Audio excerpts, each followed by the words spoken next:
लाडक्या बहिणींचं टेन्शन मिटलं, सर्वात मोठी अडचण दूर, राज्य सरकारने घेतला मोठा निर्णय. मुख्यमंत्री माझी लाडकी बहीण योजनेची सध्या सगळीकडे चर्चा आहे. या योजनेसाठी आतापर्यंत साधारण 2 कोटींपेक्षा अधिक महिलांनी अर्ज केले आहेत. तर आतापर्यंत 1 कोटीपेक्षा अधिक महिलांना या योजनेच्या माध्यमातून आर्थिक मदत करण्यात आली आहे. महिलांना जुलै आणि ऑगस्ट या 2 महिन्याचे 3,000 रुपये देण्यात आले आहेत. दरम्यान आतापर्यंत अनेक महिलांना लाडकी बहीण योजनेचा लाभ मिळाला असला तरी अनेक महिलांना पैसे मिळालेले नाहीत.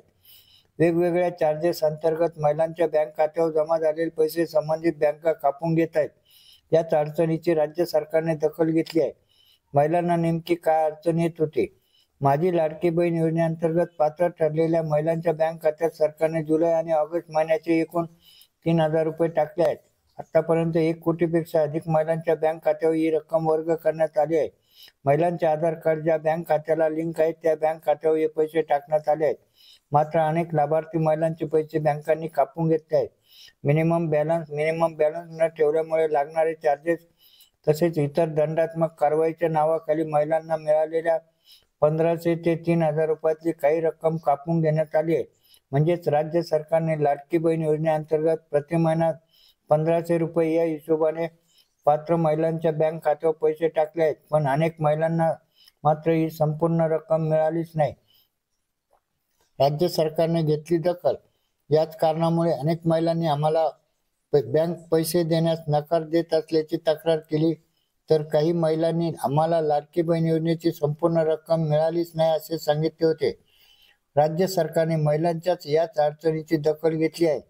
राज्य सरकारच्या महिला आणि बाल विकास विभागाने बँकांना याबाबत सूचना दिल्या आहेत.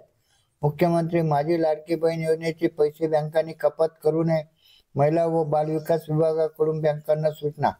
मुख्यमंत्री माझी लाडकी बहीण योजनेअंतर्गत मिळालेला लाभ कोणत्याही कारणासाठी कपात करू नये अशा सूचना सर्व बँकांना देण्यात आल्या आहेत. लाभार्थ्यांचे कर्ज थकीत असले तरी राज्य सरकारने बँकांना काय सूचना दिल्या?